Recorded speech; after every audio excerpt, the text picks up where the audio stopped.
नमस्कार.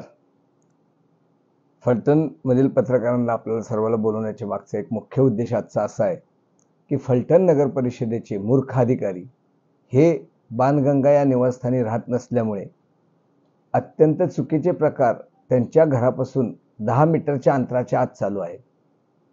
10 मीटरच्या अंतराच्या आत ज्या ठिकाणाहून ह्या संपूर्ण शहराला पिण्याच्या पाण्याचे वितरण केले जाते त्या हौदाच्या खाली असलेल्या नगरपालिकेच्या कार्यालयामध्ये बसून फलटणमधील नगर परिषदेचे काही कर्मचारी हे दारूची पार्टी करत बसतात. दररोज तिथल्या व्यापाऱ्यांना दमदाटी करतात.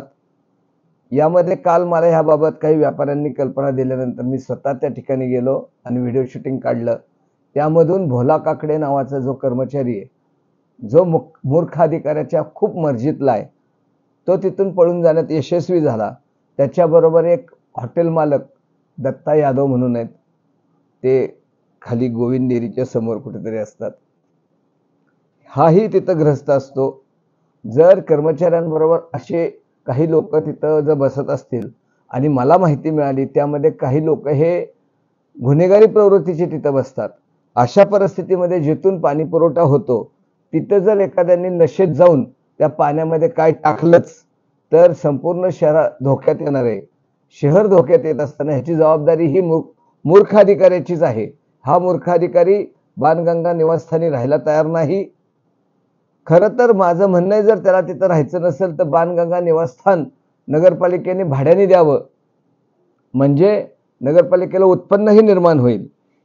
याबाबतचा व्हिडिओ मी तुम्हाला दाखवतो ज्यामध्ये स्पष्टपणे हे दिसून आलेलं आहे. हे दिसतंय बघा, यामध्ये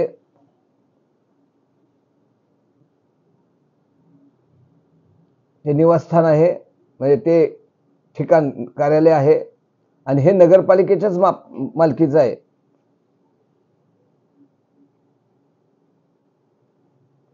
त्यातनं भोला काकडे म्हणून जो खरं तर सफाई कर्मचारी आहे त्याला मुख्याधिकाऱ्याने जाणीवपूर्वक प्रभारी मुकादम नेमलाय आणि त्याच्या हाताखाली फक्त 2 कामगारांना हा मुकादम. जगात अशी नगरपालिका नसेल.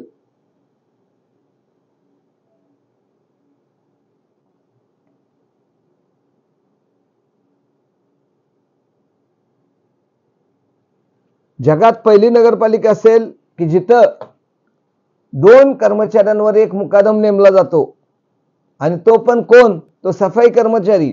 आणि तो मुकादम का? तर तो फक्त अनुपशाच्या विरोधात तक्रार करायला वापरता यावा म्हणून मुख्याधिकाऱ्यांनी त्याच्यावर ही मेरनजर केली. हा मुख्याधिकारी नाहीच आहे, माफ करा, हा मूर्ख अधिकारी आहे. याबाबत आपल्याला काय बोलायचं असेल, प्रश्न विचारायचा असेल तर विचारा.